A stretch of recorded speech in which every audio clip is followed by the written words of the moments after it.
Good evening, folks. Welcome to Here's the Deal with Luke and Shiloh. I'm Shiloh, and I'm here with my favorite co-host, everybody's favorite barber rancher guy, Mr. Luke Simons. How are you, Luke? I'm well. How are you doing, Shiloh? Well, it's been kind of a rough week for me. I haven't felt the greatest, but I'm here and I'm doing okay. That's So, that's good. yeah. So, Good. I was sick man, too you, this week. you were, huh? Oh yeah. Oh Yep. boy. For Let's sure. hear it. Sick Well, of I what? was. I was sick. Oh, okay. I thought, I was just sick. I was homesteading in the bathroom, you might say. yeah, I Yeah. hear you. It's kind of Me going as around. well. So we've got a jam-packed show tonight. We're gonna have Rick Becker on here in a little bit, and we're gonna talk some property tax relief, hopefully. And what else do we got? We're gonna talk a little bit about some reorgs that happened last night, and yeah, so it's gonna be kind of a jam-packed show. So Really, what do some you got? big North Dakota news later on tonight. It's going to be exciting. And we have are we going to say at the same time, Rick Becker Sure. coming on tonight, and he's going to be telling us about something big he's working on right now. And for those of you that don't like property taxes, stay tuned. Stay tuned. That's a big deal.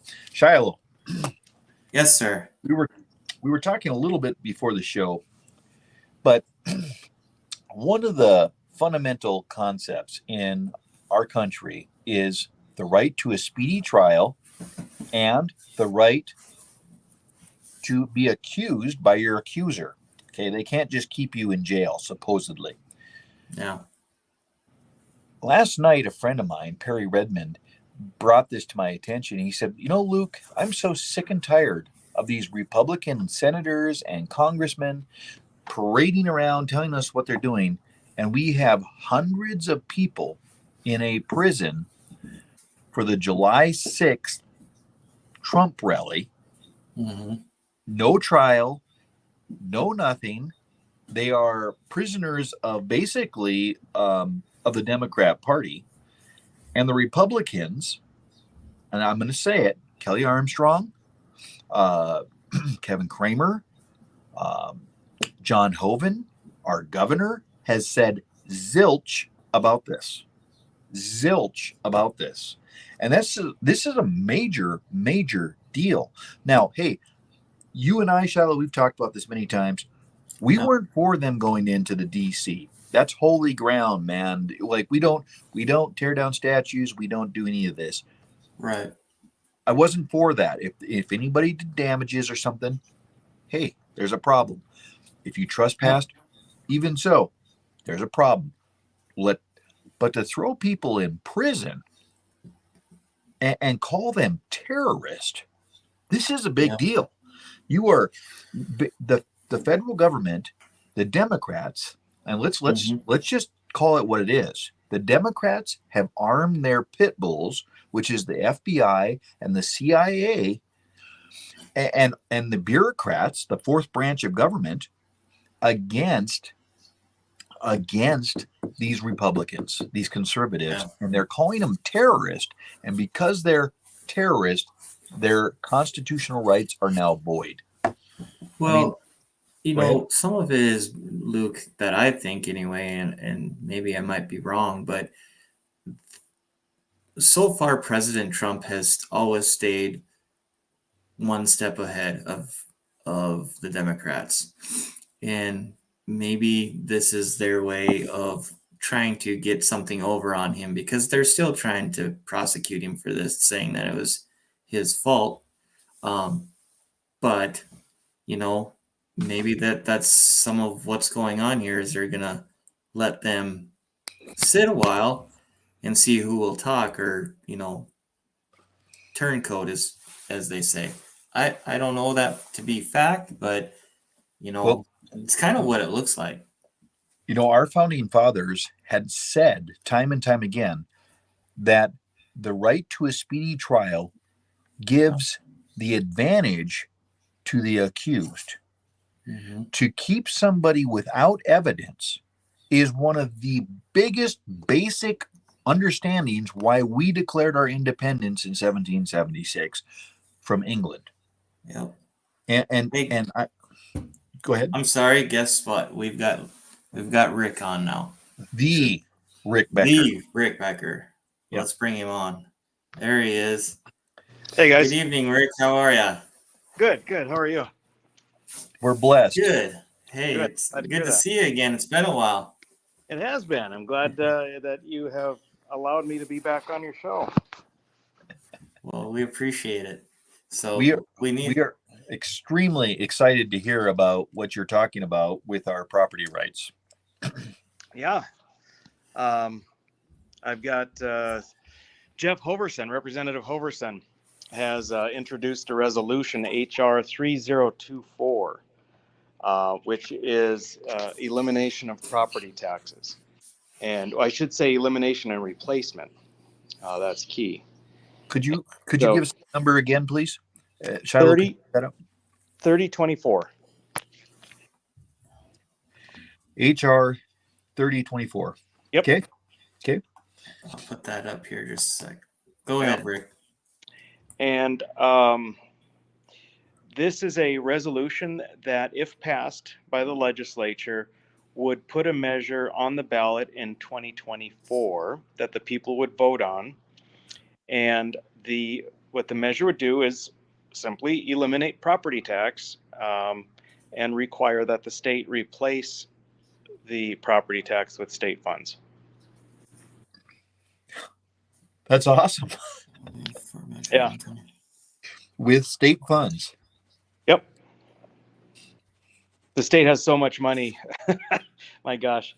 Yeah. And I know, Luke, you've seen it, but I had I've had legislative council do it for 3 or 4 years, but compare our spending to South Dakota, and I've talked about that a lot just because it's such a very simple, clear, beautiful example. I forget the year exactly. I think it was 2009. We spent roughly the same as South Dakota. And despite the fact that they have more people, we spent about the same as them.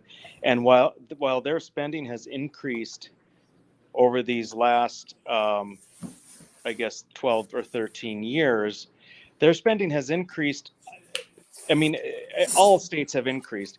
But what I'm trying to say is that their spending didn't just barely increase. They weren't these extraordinarily frugal, austere years in South Dakota. They were in the upper 1/3 of spending increases by states when we're talking percentage or per capita. So they spent a decent amount, right? But we spent so much more than South Dakota that we now, instead of spending the same as South Dakota, we're spending between $2 and $2.5 billion more per year, not per biennium, per year than South Dakota. Did you say wow. 2.5 billion? Yep, 2.5 billion. I didn't look at what it was here in 22, but I think in 21 it was 2.3 billion. Wow. Yeah. So that's. I think that if we had, for instance, if we didn't have oil and we increased our state spending to be commensurate with what South Dakota did, we would all be fine. I mean, people wouldn't be dying in the streets. And so if you think about if we could have gotten along without spending an extra $2 billion per year, well, it just so happens that would completely cover all of property tax and all of income tax. Isn't that crazy? Wow. Yeah. So it's kind of it's a multi-step process here. The first part is to realize and admit that we're spending so much more than we need to because we have so much more coming in. The second thing is that we need to realize that the stuff that's been tried by the legislature has completely failed. For the last several years, the buy downs that they did, it was basically subsidizing the cost of property or subsidizing the county and city spending.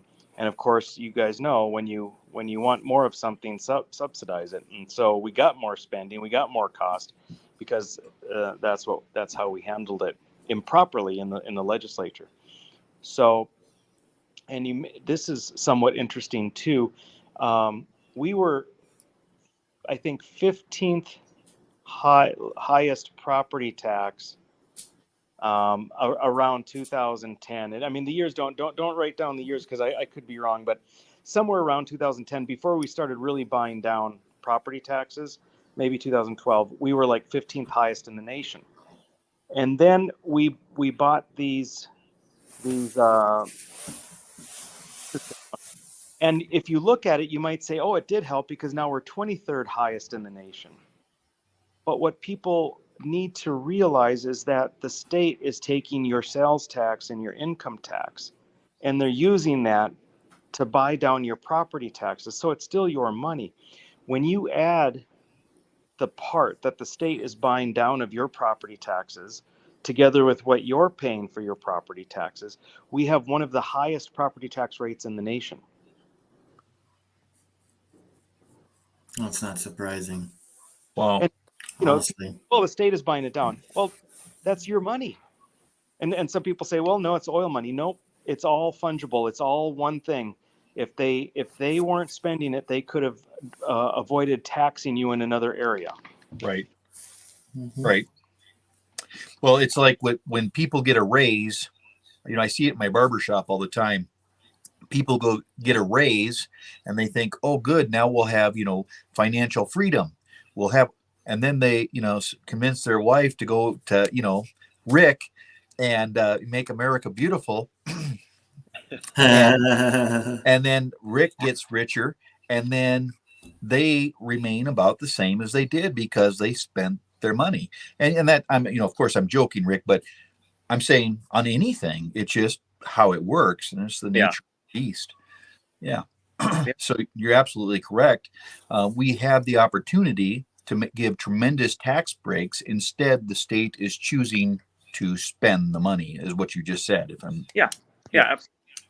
And that's the a true conservative position would be to take an opportunity when you have unexpected revenues, correct, that you can count on for decades and decades to come, to say, well, we are to decrease the revenue from somewhere else, from the people, rather than say, yay, more revenue, we can come up with all sorts of things to spend this money on.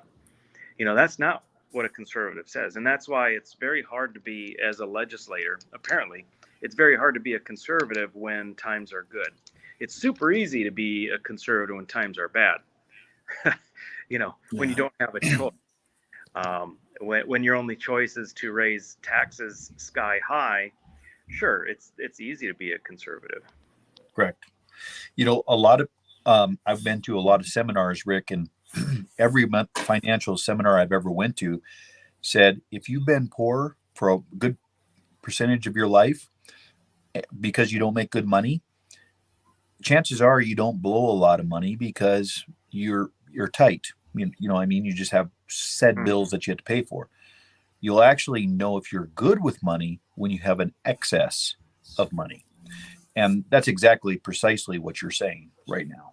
Yeah. The state showing what they're doing. Right. Yeah. And it's about the difficulty in sticking to principle when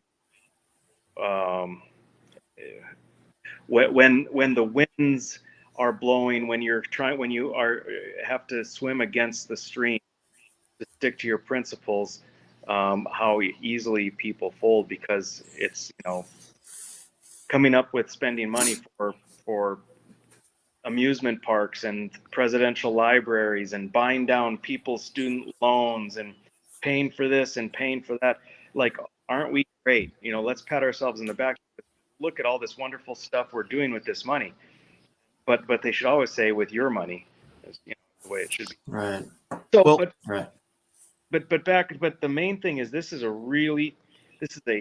great opportunity. I think a lot of legislators, well, first off, I'll say I don't think this is likely to pass, but we still have to give it a try.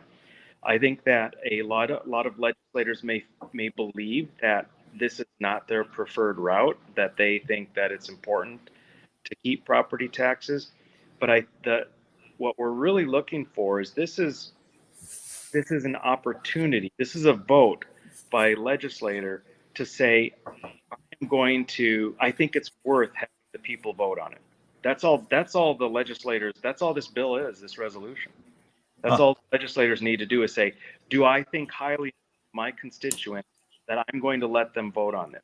And even though it's not my preferred method of tax reform, tax relief, I'm going to let them vote on it. If they pass it, well, we're going to figure it out. We're going to get it done. That's what this is about. You know, if you remember when George Bush gave us, what did he call it? When he gave us not tax credits, what was it called, Rick? We got child credits. We got a number of different things where they gave us money to stimulate the economy. What did they call that? Oh, I don't know.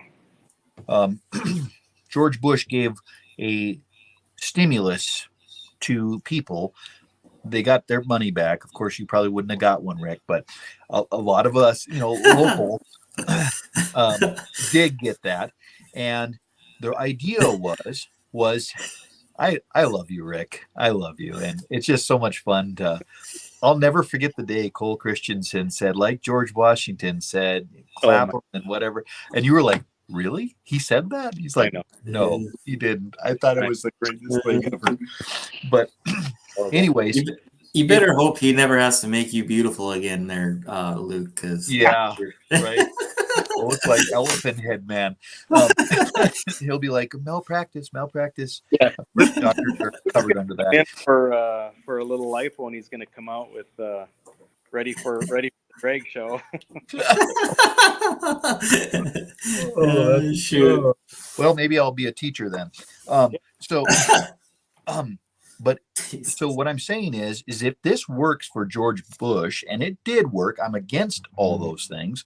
But if it actually worked, why doesn't North Dakota trust people? If we're making very, very little interest off our what do they call it? Heritage funds, right? Legacy, yeah. Legacy. Why don't we go ahead and give it to the North Dakota people and watch what they do with that money? It will come back tenfold. I mean, that's just how it works. Yeah. Trust the people. Let them do what they want to with their money.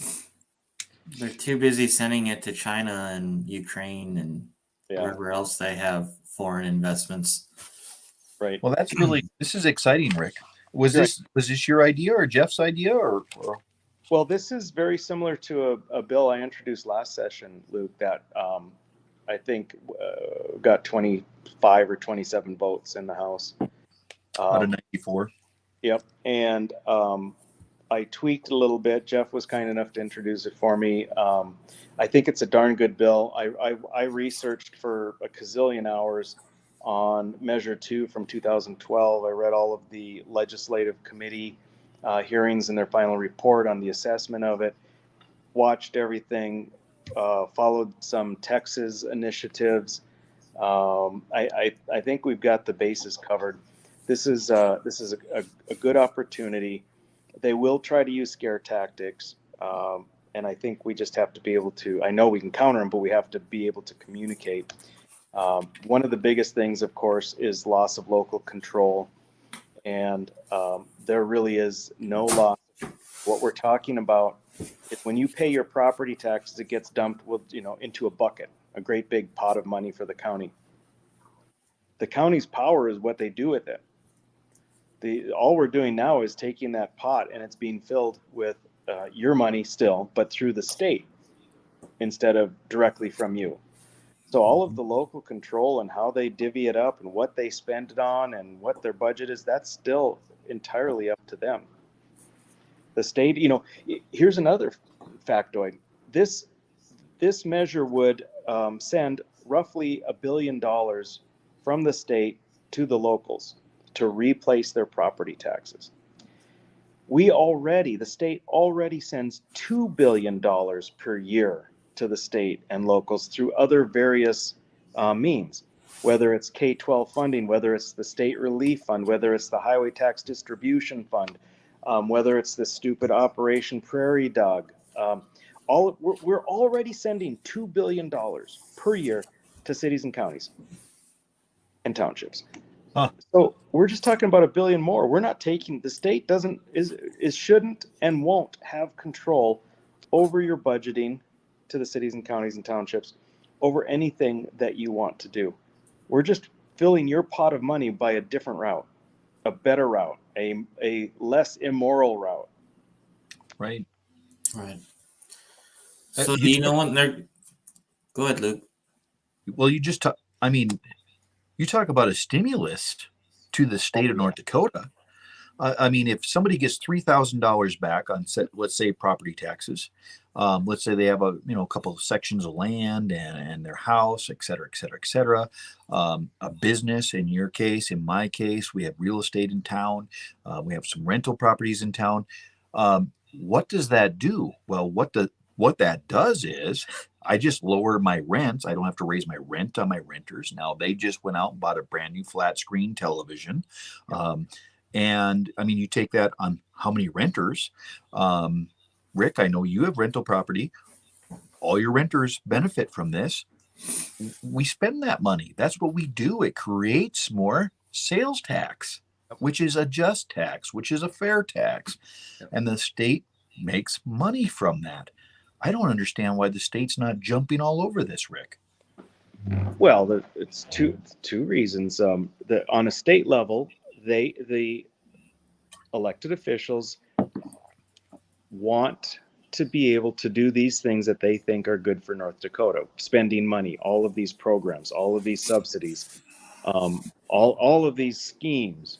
If they don't have this additional income, if they need to take the $1 billion a year and give it to the counties and cities, then they don't have that to spend with discretionarily. The locals, and I just literally thought about this today because I'm kind of thinking in my head how I want to testify on Monday.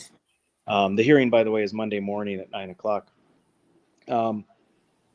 The reason I believe that the counties and cities are opposed to it, and of course, what I mean by counties and cities, you say counties and cities, it doesn't mean the people who live in counties and cities, it means the elected officials. Because this doesn't take their power away, it doesn't take their money away, because they can still raise revenue beyond property taxes, just like they can now. That's not taken away. It occurred to me today that we are taking one thing away from them, and that is the ability to implement the stealth tax or the hidden tax. And what I mean by that is they can increase their tax revenue. They can increase your taxes by increasing the valuation of your property. And so they say, hey, your property used to be worth $100,000, now it's worth $130,000. And based on our tax rate, you have to pay. And so then what they tell you is, we didn't raise your taxes. Yeah, we know you're paying more, but we didn't raise your taxes. And that is such an easy way to increase your taxing people and have no accountability for it. That we would be taking that away from the cities and counties, but I think that's a good thing. Absolutely. So who would adjust for the value of the land and such like that? So you don't need to. When you think about it, now, technically there's going to be some kind of assessment for true and full value, just to determine the debt level that cities and counties can go into. But aside from worrying about the level of debt for a city or county, there is no assessment, because you're not taxing the property. It's not the government's business, for instance. If you finished out another room in your house, to know if they can say, oh, now your house we can tax another $20,000 in value. What my adopted grandmother, of course, she's passed on, and of course you know her as well, Donna Lohman. She remembers when she was a young lady, the county would come through and assess everything in your house. Yep. Can you imagine? Yes. Imagine? And Luke, that's another thing that I researched quite a bit. In 1967 and 1969, they had a full committee and commission because of personal property tax in North Dakota and how to eliminate and replace personal property tax. And isn't it something that it caused all sorts of consternation in the 60s? And now you and I and anyone watching this would say, what? They taxed all the stuff in your house, your belongings, your personal belongings. They taxed that? Yes, they did. And they figured out a way to stop that because it's immoral. And 20 years from now, 50 years from now, people will look back and say, in North Dakota, and say, what? They taxed your home? And if you didn't pay the tax, they took your home away from you? They won't believe it. They won't believe it. And that's, I think that what happened with the personal property tax is a great example of what should be happening with the overall property tax. Well, I'll just add on to what you're saying there with a little research. When you think of a barn, what color is it? Red. It's either red or white, and maybe a green roof. And if it's a red barn, it probably has white trim. And if it's a white barn, it probably has red trim. The reason for that is in the same era that you were talking about, if a building did not have paint on it, it wasn't considered completely finished. Therefore, it couldn't be taxed yet. So primer came in red, white, and green. So that's the color that why we think of barns today as red, white, or green. That's funny. That's why. So this is immoral. It is completely immoral. We should encourage people to spend. When you buy from a lumber yard, there are trees being harvested. Notice I said harvested because they're renewable. And everything, it's working. The lumber yards, the construction workers, the gas stations. We should encourage growth. That's what we should be doing. Okay. So that HR 3024, the resolution for to get the elimination of property tax on the ballot for 2024.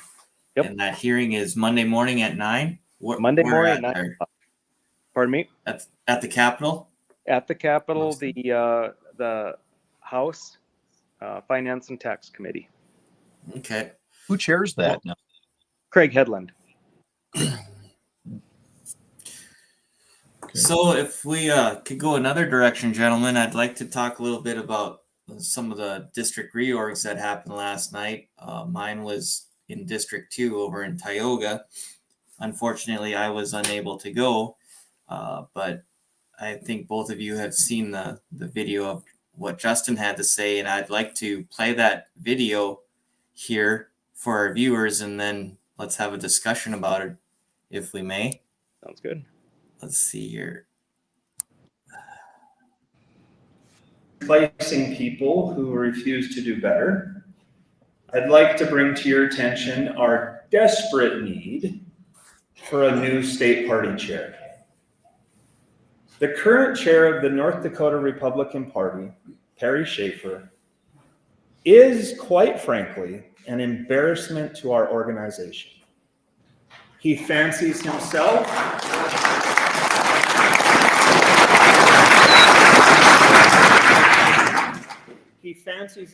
as a unifier, when in reality, our party has never been more divided.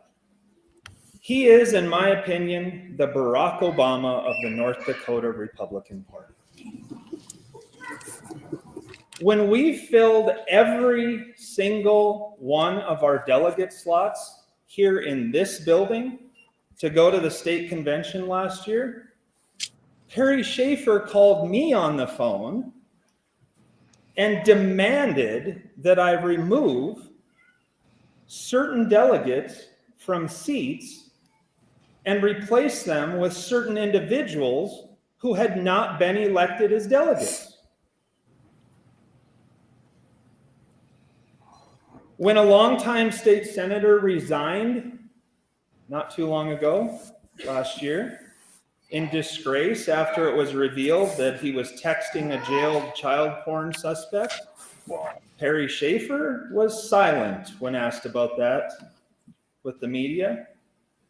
In fact, he had presented this same individual with an award at the state convention I just mentioned prior to this man's text message surfacing in the public. But get this, here's the kicker. Perry has no problem at all showing his disdain for conservatives in public and in private, especially people that are called the Boschjits.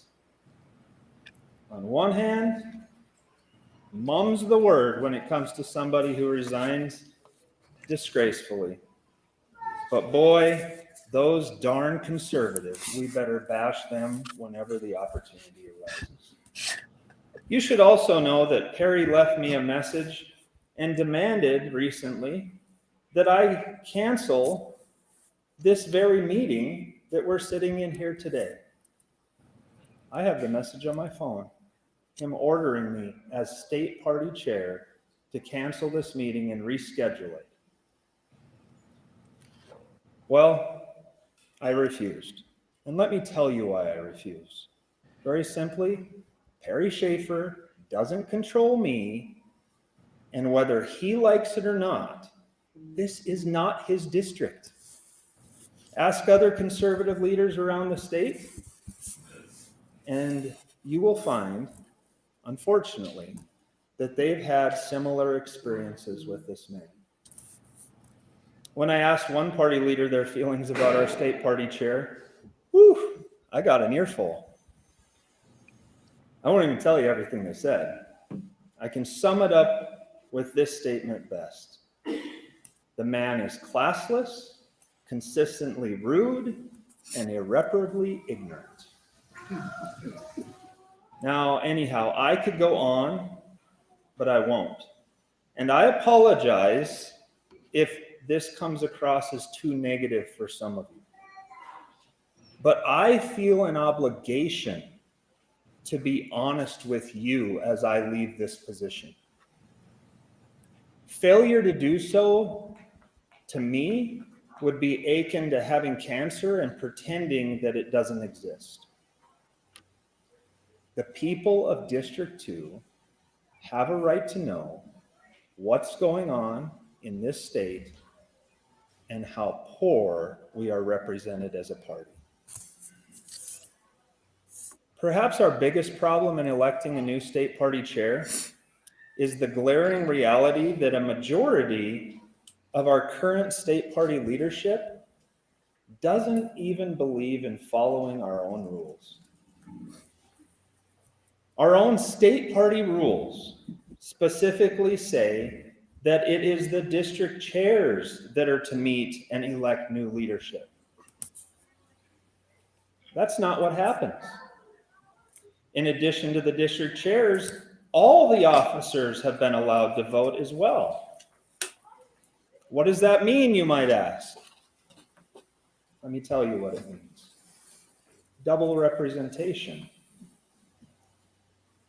Districts like ours only get one vote when it comes to electing a state party chair.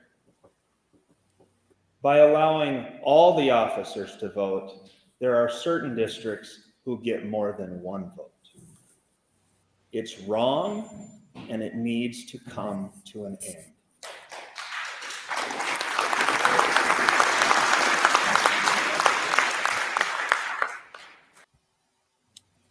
So there's a lot there. Like I said, District 2 is my district. And just to give a little history, I know that you guys know Justin a lot more than I do. I've only met him the last couple of years. I'll say this, I have a lot of respect for the man. He's helped me through some things. What is that?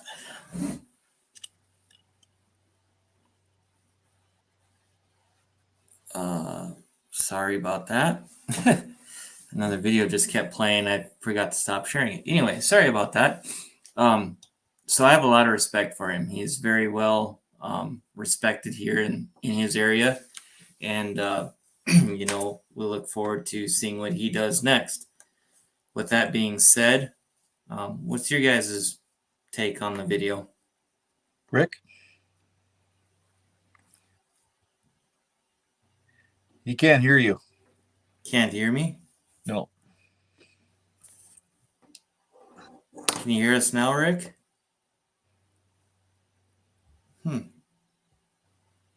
Something happened. Can you hear us now, Rick? Nothing. Weird. Come back on, Rick.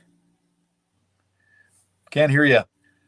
If you can, Rick, can you rejoin us? Could you hit the come back through the link?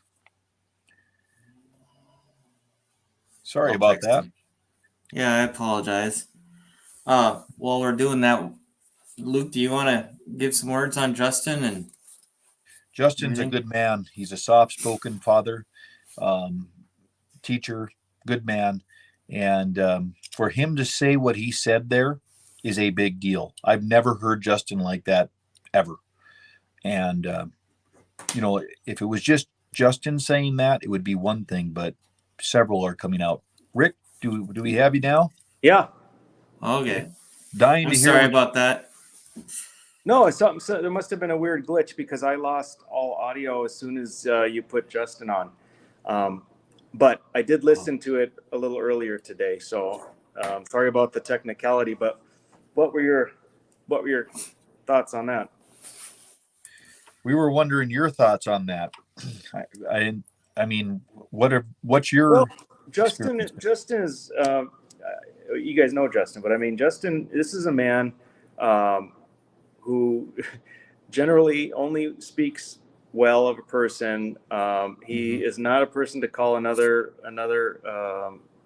person out. And I think that this is something that was so serious and so significant to him, and so important because it wasn't about a past transgression. I believe it was all about the future. Because of the need, wanting people to know what the situation is, so that this issue can potentially be rectified, and the Republican Party in North Dakota, can take some steps in a positive direction going forward. So I thought it said a lot that Justin said anything at all. I think he hit the nail on the head. I've had my own interactions with the chair of the North Dakota State Party, Perry Schaefer, which are really interesting. And I think that the state party definitely needs a new leader. So when you say interesting, like what do you mean there, Rick? Or is that not something you want to dive into?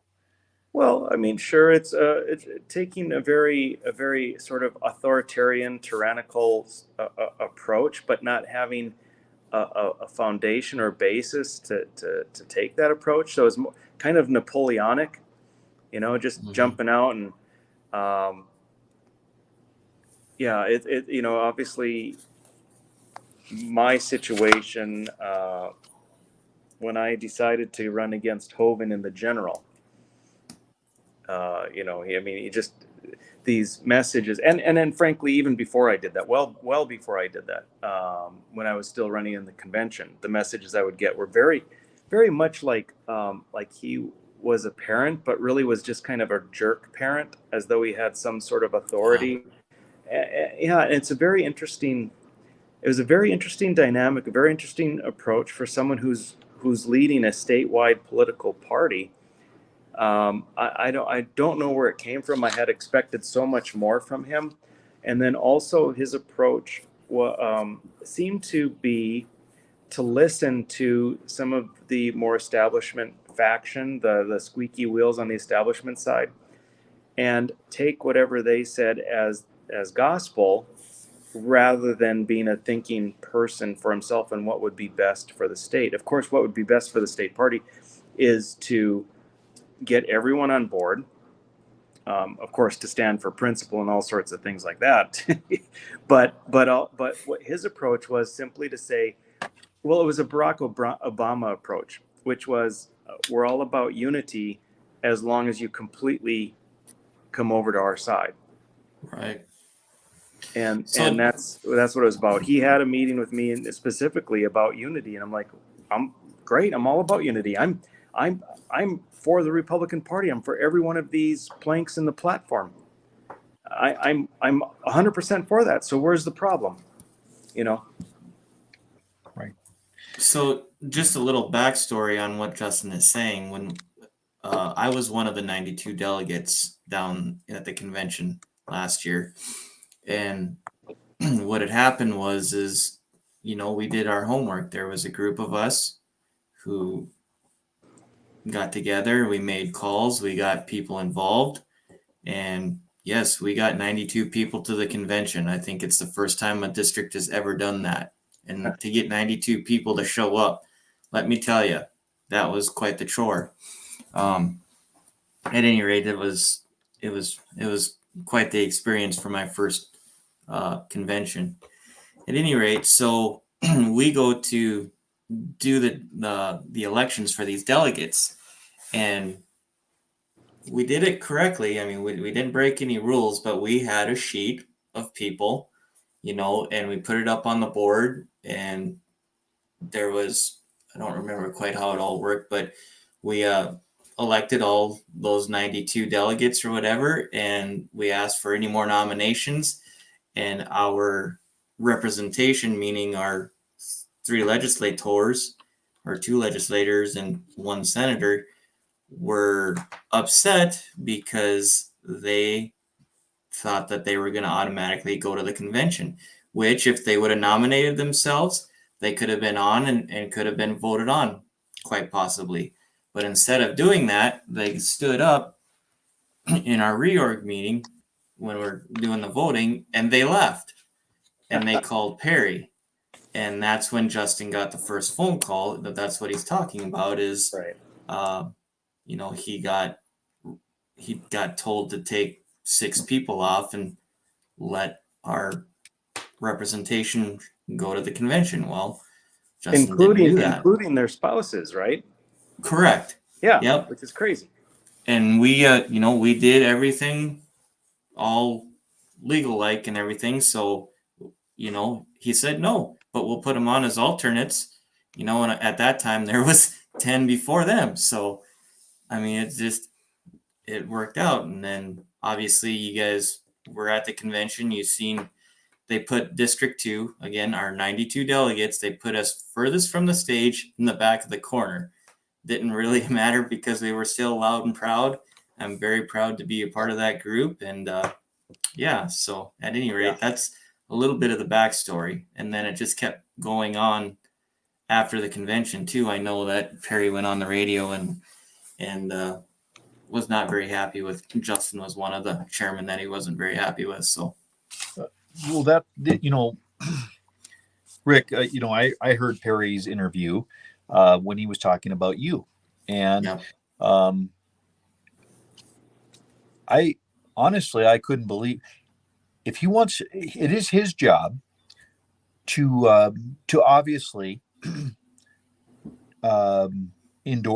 to support the endorsed candidate. No one feels bad about that. Nothing at all. We understand that. That when we could even talk, that would be a different story too. Because the bus loads that help. Perry Schaefer got up and said, "Hey, we need to stop the convention because we got." I mean, he should have just been honest. We didn't realize Rick worked so hard and he actually is going to win this thing. So we got to wait because we got a couple buses coming with a bunch of college kids. And, and that's exactly by how much they won by the way. Yeah. If they want to talk about facts, if Rob Port wants to talk about facts, why don't we talk about these facts, and then we'll talk about who actually won the convention, why we went from a 2-day convention to a 1-day convention. This is all Perry Schaefer and Mike LaFleur. I'm going to throw him in there too because Mike LaFleur is good at doing this. So it's just sad. What really bothers me about Perry Schaefer is he hung around Gary Emeneth. Gary Emeneth got him into politics, and Gary Emeneth told me he doesn't even recognize this guy. He's the little guy that wants to just be patted on the head by big people, and he'll do whatever it takes. He's their bulldog, and that's exactly what he's doing. That's exactly what he's doing. Yep. So No, he's really for the country club component of it. You know, the Bismarck Mafia component of it.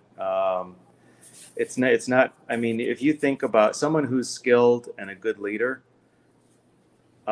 would take advantage and leverage all of the grassroots action that's been going on these last few years, and make the party one hell of a strong party. And when I say strong, I don't mean beating the Democrats. That's irrelevant. I mean strong as in principled and really taking the state in the right direction, not just getting the most R's into office.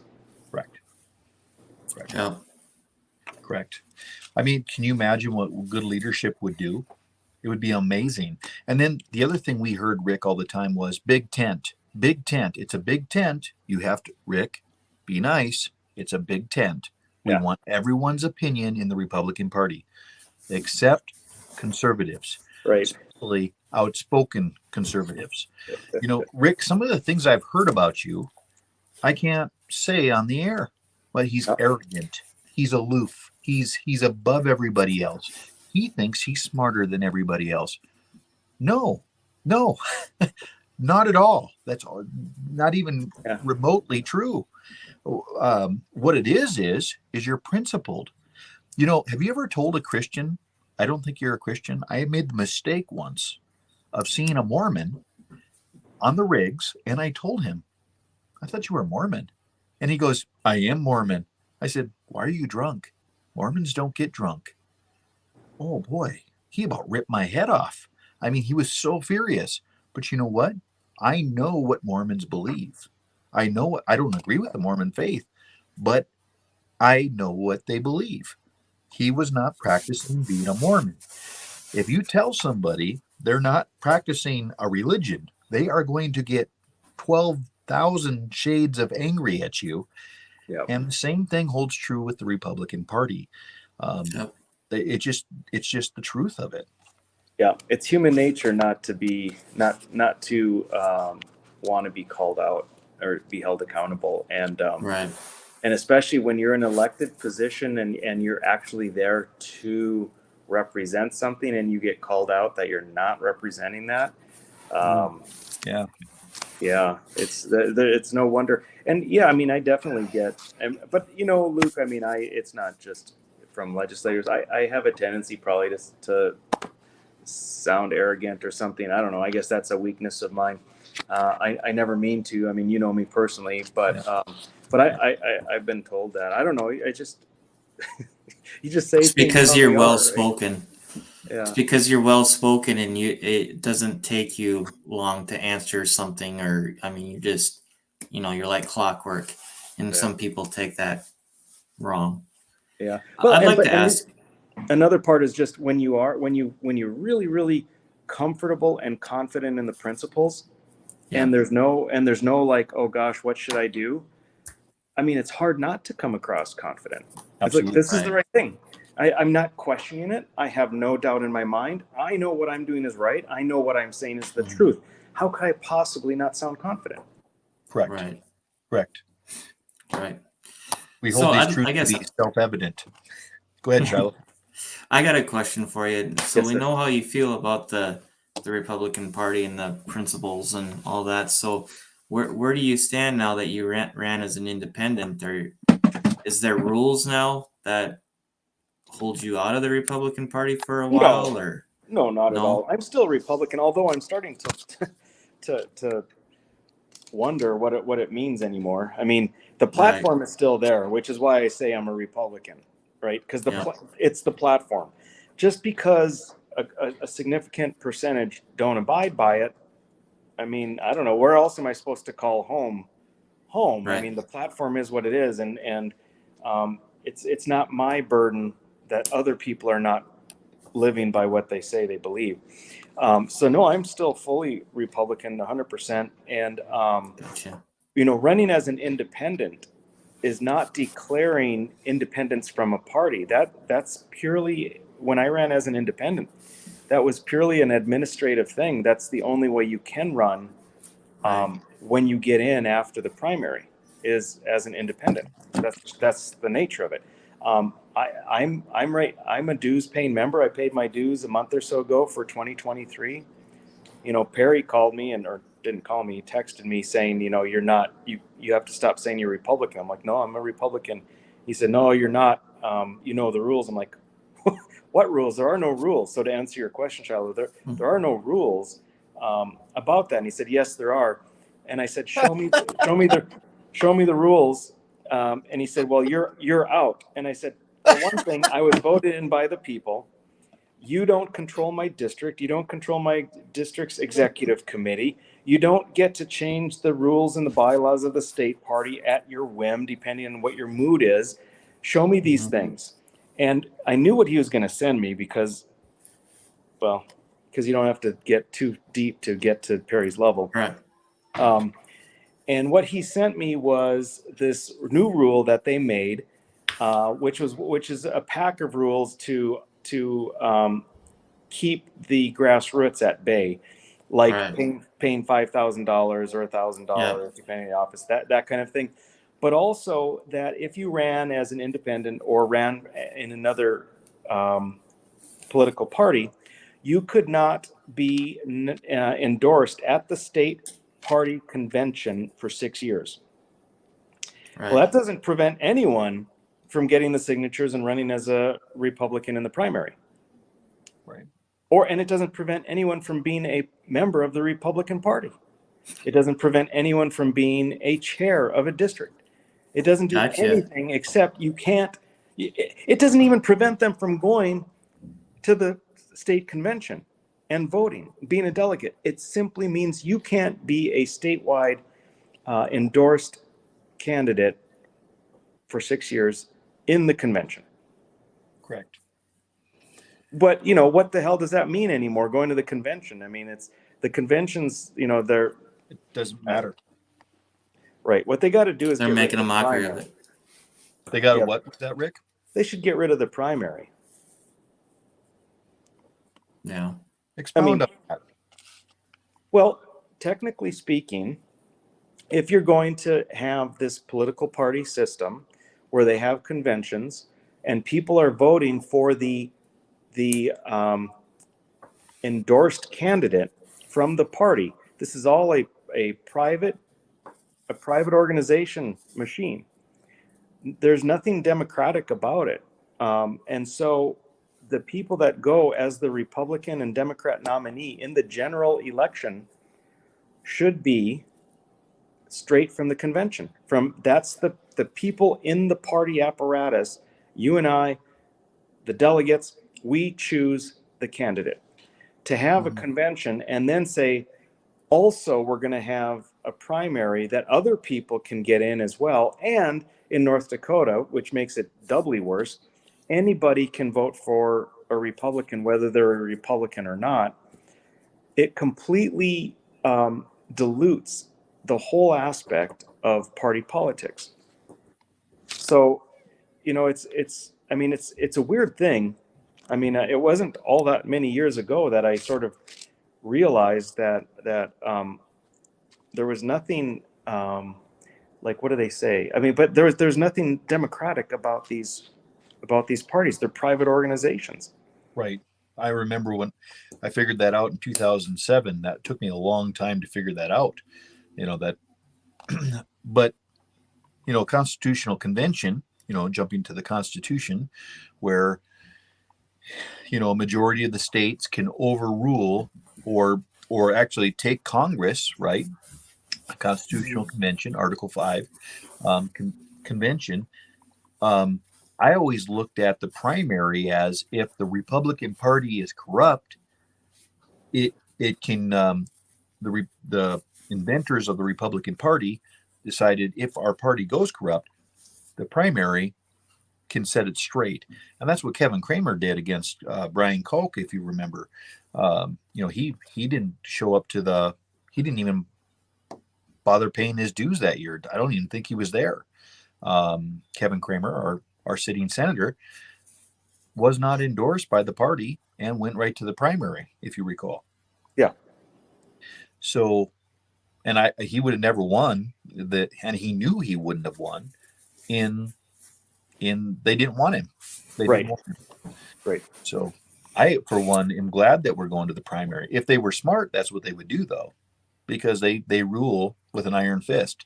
And if they start to follow Mike LaFleur's rules in District 37, the ex-chairman of District 37 of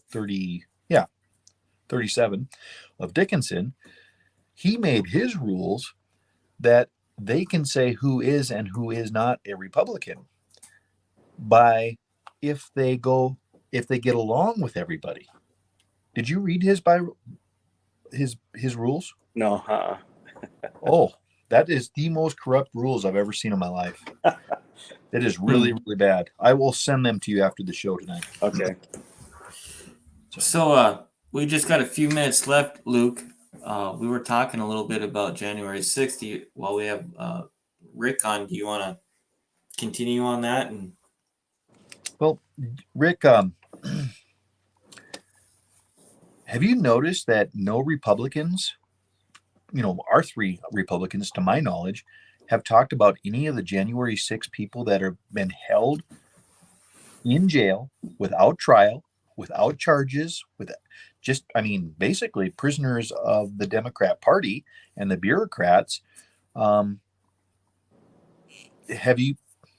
you any views on this? Well, I mean, it's a travesty. I would like to have had our people. Well, I'd like to have had our people do a lot of stuff, stand up for us for so many things, and stand up for what's right and publicly declare.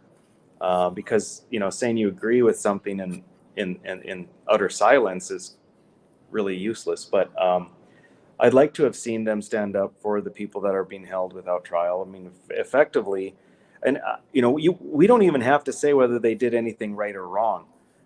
The fact that they are being held the way they are without trial or delayed trial is unconstitutional. It's not the American way, and it's something that we should be standing against no matter what. And I mean, it's disappointing that our three haven't, to my knowledge, said anything.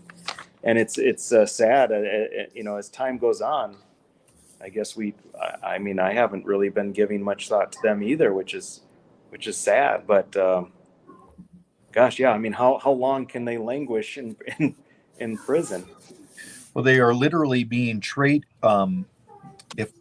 me if I'm wrong, but George Bush's the Patriot Act, if I'm not mistaken, said that they can treat them as terrorists, and therefore they don't even fall under the Geneva Convention. These are American citizens with no due process, zero due process, imprisoned. We just had another one commit suicide in there. The one Allegedly. Thank you. Thank you for that. You're right. Another one he's in solitary confinement for 23 hours a day with nothing. That's and I'm saying, where's the justice? I mean, Kelly Armstrong, please do something.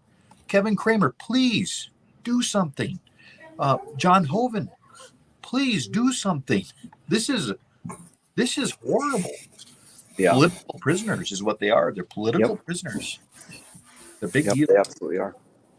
Absolutely are. Hey, one thing I wanted to say, guys, with this CO2 pipeline, if any of your viewers, the PSC is having meetings about it, looking for public input. The first one is a week from this coming Tuesday in Bismarck. People can look that up. But this whole carbon credit scheme and what they're doing with this very dangerous and unproven pipeline is frightening. Rick, this is really a big deal in our country. Of course, most of the oil people, big companies, are pushing for this. Oh yeah, because they're pro-profit, not pro-oil. This is right. the Green New Deal 101. Mm-hmm. Yep. Would you like to expound, or are you on a time schedule right now, or Well, I'm not. I thought you guys were.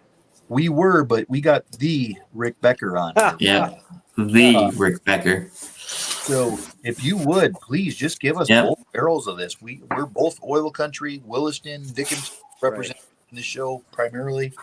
Please. Well, okay. So what you've got is, first off, none of this would be happening without the Al Gore, Barack Obama, John Hoeven carbon credit scheme, believing in all of this man-made stuff and that we got to do something about carbon, and also being foolish enough to think that whatever we do here isn't obviously going to be undone by India and China many times over. But nevertheless, you got to believe in all that stuff. The only reason that we can even be looking at carbon dioxide pipelines is because of all the tax money that the federal government is throwing at it by what are called 45Q credits. Well, So one second, Rick. Shiloh, I think we're getting some background noise from you. Go ahead, Rick. So the 45Q credits, and what they do is take your tax money and they pay. I believe with this new bill, it's $185 or maybe it's $85. Sorry, Luke, I should have reviewed, but they've upped the ante through several bills many times, and for every ton of carbon dioxide you put underground, you get money. Based on that amount of tax money, so basically $1 billion a year easily is going to go to these companies that are going to transport and pump the CO2 underground because we're getting rid of carbon. Now, the farmers and agriculture is buying into it because they say, gosh, we have to do this because if we don't, ethanol plants aren't going to be able to produce ethanol. Again, the only reason that can possibly happen is if we let the federal government stop them because we believe in this carbon dioxide crap. Then the oil companies say, well, we really, or I'll take it differently. The coal companies say, we're also in favor of it because we want to keep burning coal and we have to be able to pump the CO2 underground to get rid of, to be clean coal. It's not clean, but it's not any cleaner, but you're pumping the carbon dioxide underground. So somehow that makes it cleaner. The oil companies are saying, we love this idea because in addition to just pumping it underground, we could use the carbon dioxide to shove into the oil wells. I'm simplifying it. Shove it into the oil wells, and that'll help push more oil out. So it's called enhanced oil recovery. So carbon capture, utilization, and storage is enhanced oil recovery. Carbon capture and storage is just pumping it underground. Now, in the infinite wisdom of John Hoeven and the other federales, they have made it so that more of your 42% more of your tax dollars go for every ton that they just store underground than for every ton that they use to try and get oil out. So the ethanol plants and the pipeline companies are all going to be pumping their carbon dioxide where? Underground, because they make 42% more money. So for the next 12 years, all of that CO2 is just going to be pumped underground. And they're going to all get paid. They're all going to get super rich. And the oil companies that say, well, this is so important, the oil country will collapse if we don't have this. That's not true. For one thing, there will be no enhanced oil recovery of any significance until the 45Q tax credits lapse for just pumping it underground. Because the CO2 is not going to go for enhanced oil recovery. Those tax credits don't expire for 12 years. So what we're doing is saying, we're going to pump all this carbon dioxide and we're not going to have the benefit of it in the way of enhanced oil recovery for 12 years. So when you step back, there's so many layers. One is we don't believe, many of us don't believe that there's man-made global warming that can be corrected by doing something with carbon dioxide, especially in light of what's going on in India, China, and Russia. Secondly, we don't know if enhanced oil recovery is actually going to be a thing. They're still working on it. Lynn Helms said that they're 80% of the way there. When asked if it was going to work, he said that they hope so, that they think so. So this isn't a proven thing. Not only is enhanced oil recovery still experimental, and I hope it's true. I hope it works, because that'll provide a ton more oil. But we don't know if carbon dioxide is the best gas to do it. What they have shown, and I've done a lot of research in this, that different studies have shown that carbon dioxide is on par, maybe slightly better than mixed gas, than produced gas. So the gas they're actually producing at the wells, instead of flaring, they could be using it to, instead of carbon dioxide, for enhanced oil recovery. So I'm all up in arms about this, because we've got this pipeline coming through North Dakota. They're going to use eminent domain to take away people's property rights, to put this 24-inch pipeline through. And all it is waste, a waste product of ethanol plants, and a money-making scheme for other people, the rent seekers from the federal government. And it's not an actual common good or public use like oil or a highway or an electric transmission line. This is something that should never have eminent domain used for it.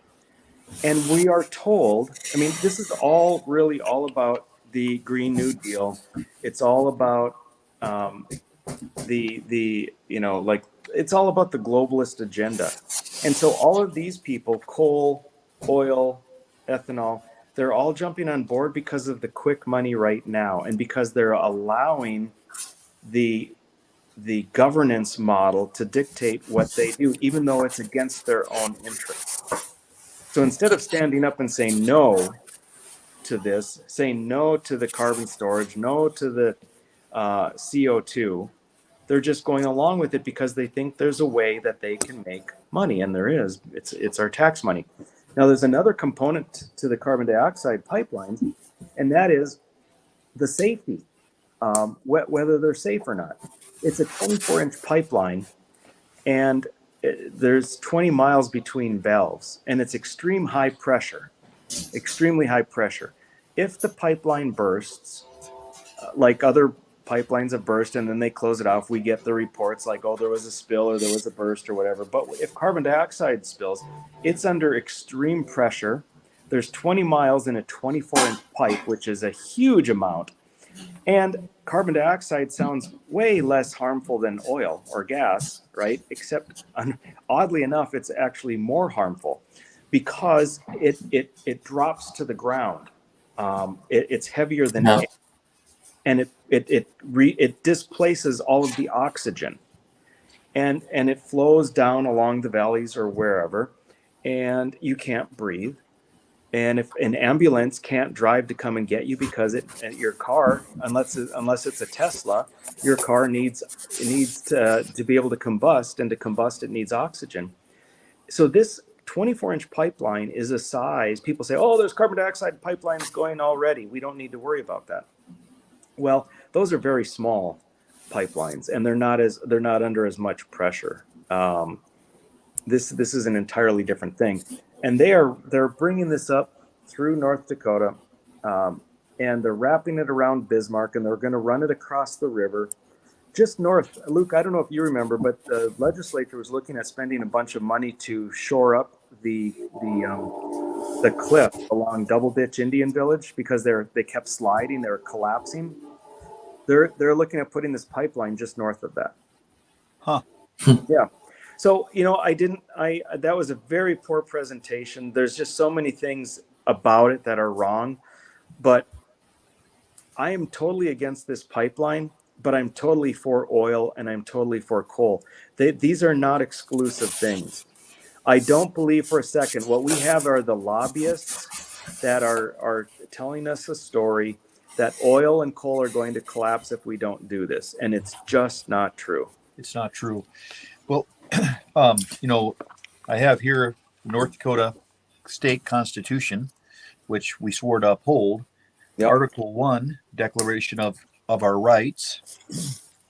All individuals are by nature equal, free, and independent, and have certain inalienable rights, among which are are the are those of enjoying and defending life and liberty, inquiring, possessing, and protecting property.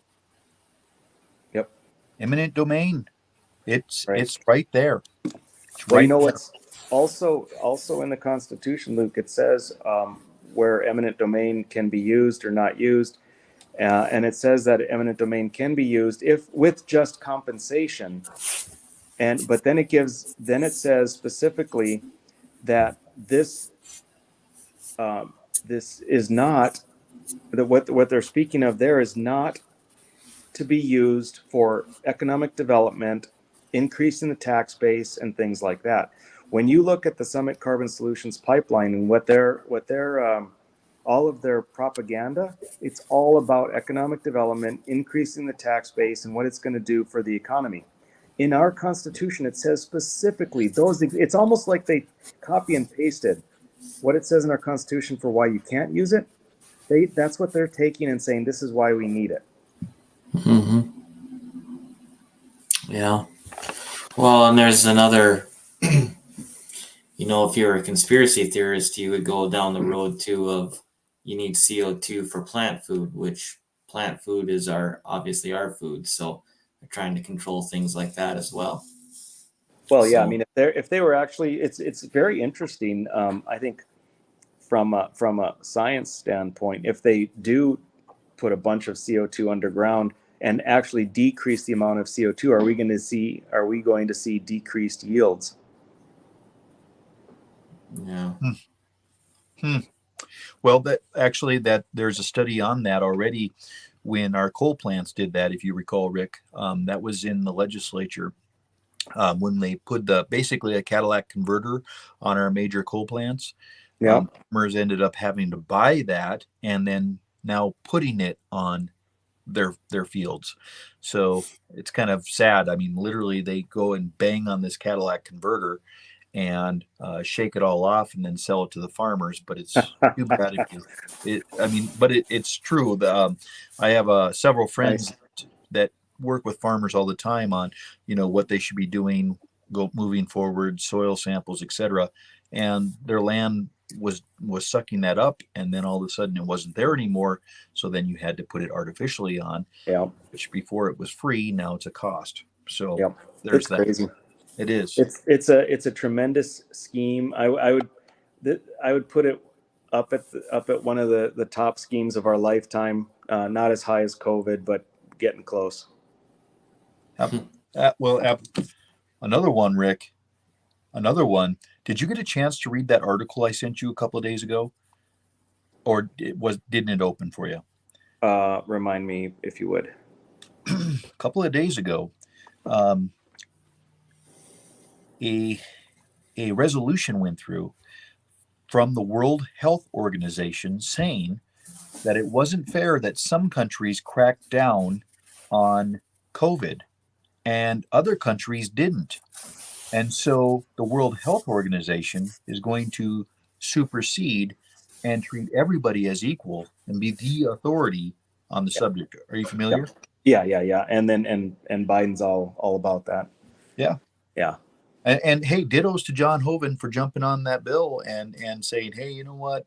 I don't know if it was, a feel good bill or what, but it was something. And I will say, I'll give credit when it's due. Yep. Yep. I had an interesting conversation at my District 39 meeting the other day. I'm not going to say who because I want to have this conversation with that person, and he's probably watching tonight. And, a lot of the candidates that I think are strong conservatives didn't win, but I'm excited to work with the people that did win because I think a lot of them are pretty good people. But I was going to the bathroom and there was a guy in there. And I walked in, and I don't know if I want to hear this. Yeah. he was basically walking out. So there we were, Rick. And he was basically walking out, and I looked at him and I said, "Hey, listen, I don't talk bad about you, and I don't. I don't talk bad about him. In fact, I'd like to get to know him better. I think he's probably a pretty decent person." And he said, and he was visibly upset with me. And he said, "Luke, why don't you think I'm conservative? Why? Why don't you think I'm conservative?" Now, this isn't a person that can vote. And I thought about it. You know, he left. That was at the end of the conversation. So I knew he was upset. Very professional person. And I thought about that, Rick and Chilo, and the reason I don't think he's conservative is by the legislators, by the Congress people that he backs up. That's why. Like, I just don't, I mean, it was dumbfounding to me to see that he was hurt that I didn't think he was conservative. Interesting. Isn't that interesting? Yeah. Like he believes he is conservative, but what is he conservative of? Yeah. Like, I took my first Constitution class in 2007. It was a 12-week class. And I realized after week 3, I knew nothing of what I spoke. Nothing. Yeah. What is this Constitution? You say principled, Rick, that's your go-to thing. My thing is we hold these truths to be self-evident. I always say the same thing. Yep. What is principled, and why are you so principled, Rick? Like, why are you so principled? It's not even rocket science. It's just a flat out, and they don't understand it. They don't get it. They don't get it. Well, see, the conservative is, I was a Boy Scout, and we had the Scout oath or whatever. It was, Scout should be trustworthy, loyal, friendly, courteous, helpful, kind, obedient, cheerful. It's not that right in that order, but these are all like good qualities to have, right? Cheerful, thrifty, friendly, courteous, kind, obedient, and these are good qualities, and it's like the word conservative is a good quality. It's like saying I'm honest, right? Everyone wants to be acknowledged as being an honest person or a kind person or a courteous person. And they put that in the same category. Well, I'm a good person. I'm conservative. It's like, no, this isn't just a quality. This is a set of beliefs. And so if you think you're conservative, great. And if you're not conservative, I don't hold it against you. You have different principles than I do. That's what makes the world go round. Let's talk about some of our differences. But to just say I'm conservative because I'm a good person is ridiculous. It's so much more than that. And it comes down to, if you say you're not a conservative, it's like you're calling them a bad word. Nope. I'm just being factual. I'm just talking in realities here. Well, the word conservative, I believe, is a word that comes from the word conserve. Yeah. So if I have this bottle of water and I'm trying to conserve it, and I'm not trying to spill any of it, but I'm trying to conserve the water in here. So what are we trying to conserve? Like the United States, what do we unite about? Mm-hmm. In the United States? Like, is it religion? Is it white people, black people? What unites us? The sacred thing called a constitution. That's what it really does. It just, you can't explain it to people. And it's changed over the years, over the last, I guess it'd be 200 and 250 years, something like that, since the word was being used. But we have to take where it's at now and not where it was 150 years ago about what it means. But generally speaking, right? I mean, it means like you said, you're sticking to the Constitution. What's the Constitution? It's a document that exemplifies limited government, maximum freedom. that's what conservatism is now, or that's what it should be. It might mean something different to someone else.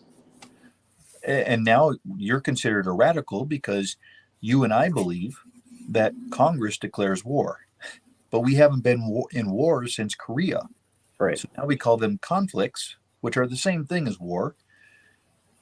But we're okay with that all of a sudden.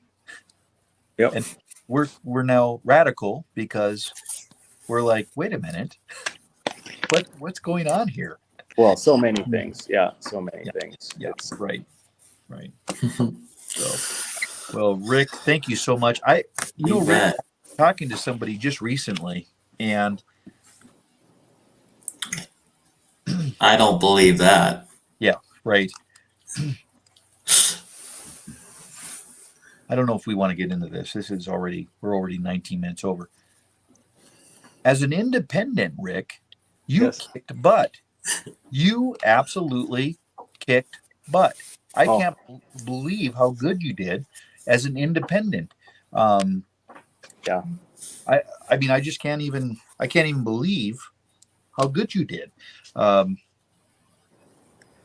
It's people have a notion that well, and one of my supporters, a financial supporter, I met with him unrelated afterwards, and he said, "Well, you got your ass kicked," and I said, "Well, no, I didn't actually."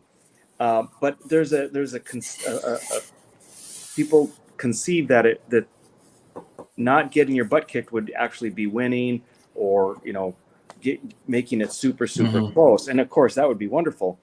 But I pointed out one time a while back, right after the election, there have been, to run as an independent, I looked back the entire history of the United States. There have been several people that have run and have been successful in winning as an independent, or got close, but they were already like governor, they were already senator, they were already a representative, and then whatever dynamics changed, Perry Schaefer got elected as chair of the party, and so they said, okay, I'm going to be independent. But when you look at a situation in which it's just a regular guy like me running as an independent against a Democrat and a Republican, there have been, in the whole history of the United States, 2 times that someone got higher than what I got. And one of them was in the 40s in North Dakota. They got into the low 20 percentile. And the other person who got into the low to mid 20 percentile was one of the southern states. I forget, and that was in the 70s. But generally speaking, almost always, if someone runs as an independent in a Senate race, they get single digits. Almost always. I looked at all of them. And so we did really good. So yeah, whenever someone asks me about it, I say the biggest thing to me is just that people not lose their passion by thinking we got our butts whooped, because we didn't. We actually did phenomenal. This is a first-time statewide race. First time being on the ballot in a general election as an independent. And yes, you're right, Luke. We did very good. Well, as an independent that jumped into the race late, that actually won at the convention. Yeah. And then, I mean, if I embarrass you or say something wrong, just say so. Okay. He just won't be back on because of you, by the way. Right.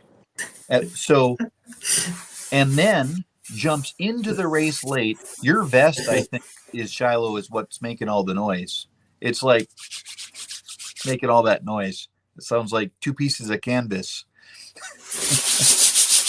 Yeah. That's it. That's it. That's what's making it. All right, I'll try and sit still. Okay. Well, I don't do very well with that. Kill those ants.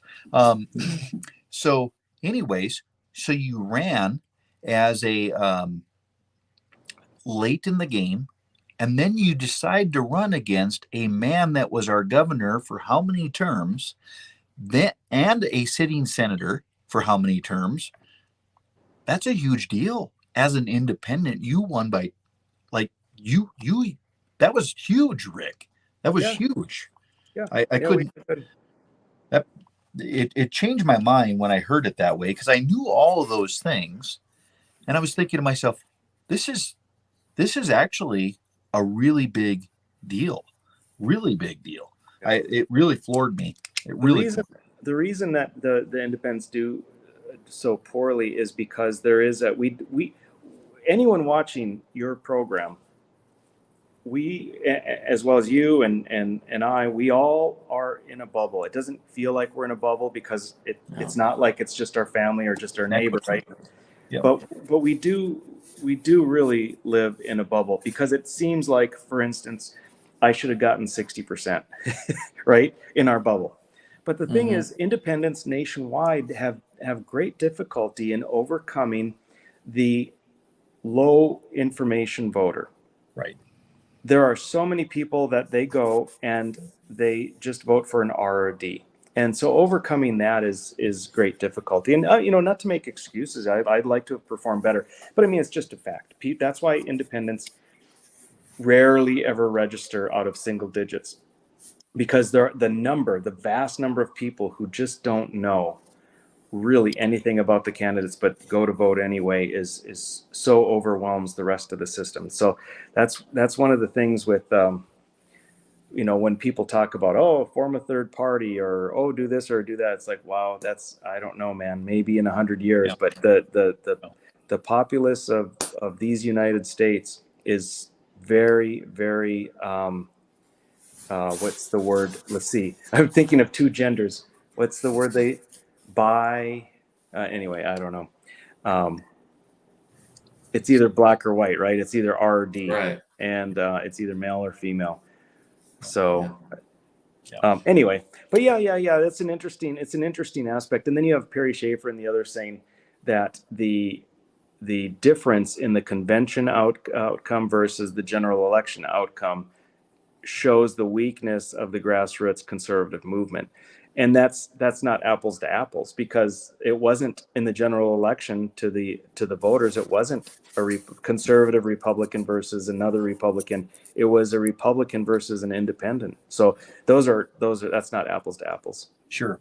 And there's a major distrust right now against anything that's not Republican, but most people don't know anything. That's why I was against term limits, honestly, because we already have term limits. The real problem is what am I trying to say? Empathy, maybe. The low informational voters. Just that's really what it is. I mean, low informational voters. I had I'm not going to say which position, because it was one of our three. One of our three, I'll just say it that way, of our our federal level. His son told me, my dad hates President Trump, and all of his friends do too. Not kidding. And his mother heard him say that, and she was there in about 3 seconds. And I got down on one knee and I said, I wouldn't probably say that in public if I were you. And his mother looked at me and goes, thank you. That happened actually at a Bastiat meeting, actually, believe it or not. Oh, interesting. So, yeah, but yet that person is smiling with President Trump and is endorsed by President Trump and everything else.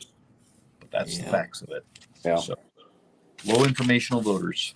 Happens a lot. Rick, thank you so much for taking almost an hour and a half of your time. We very much appreciate everything you're doing. I sure hope that you stay involved and make a great governor someday.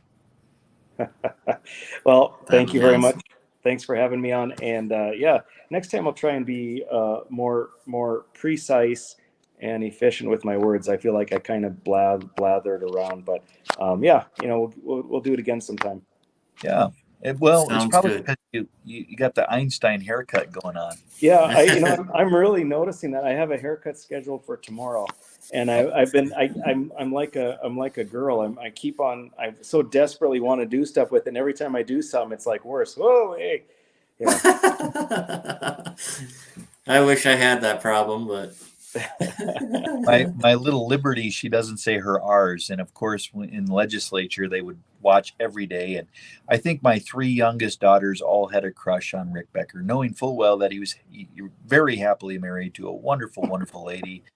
But they just really liked Rick Becker. And Liberty doesn't say her R's, as I mentioned. And one day she told my wife, who told me, and I told Rick, I said, she goes, "Oh, is Wick Becca on?" Wick Becca. And she goes, "I always like his little fancy skinny pants. Little fancy, what'd she call them? Fancy skinny pants." That's what she, and so Rick was like, "What? They're not skinny. They're," and this and that. And the other. I'll never forget that. It was a lot of fun times. Well, those girls at least know fashion better than their father. Yeah, give it to him, Rick. Let him have it. know, I Okay. bought, yeah, I bought one shirt one time with flowers on it, and Dan Johnston looks at me and goes, "What? Now you're getting your clothes out of Rick's closet?" Yeah. Uh, Yeah. Well, thank That's you funny. again so much. We Yes. All appreciate right. your sacrifice. I All right. appreciate it, Rick. You have a Thanks, good night. Shiloh. Thanks, Luke. Bye-bye. We'll do it again. Wow. Okay, let's take Time a flies vote. when you're having fun. It is. Let's take a vote on who thinks you should burn your jacket. That's the loudest thing I've ever heard in my life. It sounded like I was in a tornado. Really? Hey, Yeah. it's my kids bought it for me for Christmas. It's we the people, man. It's probably burning up right now because if you take two sticks together and rub them together fast enough, they get Yeah. warm. Well, that's what happens. Okay, Well- I won't wear it again. Well, it's just So- loud is all. Hopefully people could Yeah. hear it. Well, thank you, Shiloh. You bet. Thank you. I hope you're on the mend now, even though you didn't show up to your own I hope district so. or 2 meeting. Yeah, I know. So you guys are I going know. to have a great new chairman. I have good faith in him, but Justin will be deeply missed. I wished he would have stayed on as at least vice chair or secretary Yeah. or something. But Oh, I have a feeling he's going to be behind the scenes. So good deal. So I'm well, sure thank he's you. not going to be done for good. But you Absolutely. bet. Well, with that, happy trails, everybody. Happy trails.